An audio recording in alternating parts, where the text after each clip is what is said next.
My name is Sue Sisley, Mr. Chairman, members of the committee. I'm a physician from the University of Arizona College of Medicine.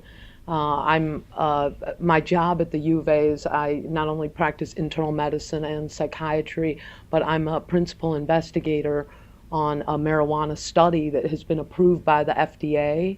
And so I'm going to try to be very brief because I know we're short on time, but I'll just tell you quickly about my background and why I was asked to come here.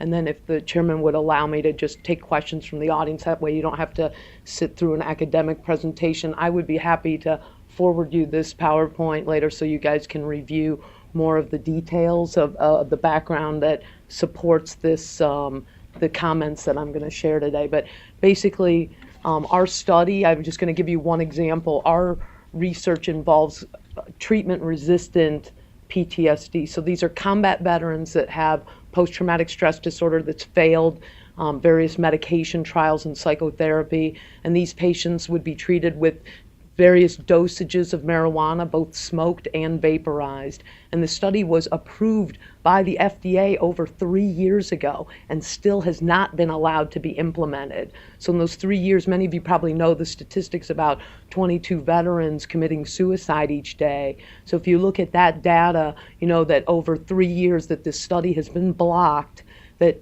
over 24,000 veterans have died. And I would submit to you that many of these veterans could have benefited from medical marijuana if they'd had legal access to the drug. Now, it's not just about veterans. Our veterans are extremely important to us, but I want you to be aware that many of the folks sitting in this audience are dedicated patients who have been trying to obtain legal access to marijuana for many years, who have found it helpful for a variety of their illnesses. These patients have driven from all over the state to come here and urge you to consider decriminalizing this medication for their various illnesses. These folks represent cancer, Crohn's disease, RA, rheumatoid arthritis, HIV/AIDS, chronic pain, and they have found relief from this plant that they have not been able to find from the conventional FDA-approved meds.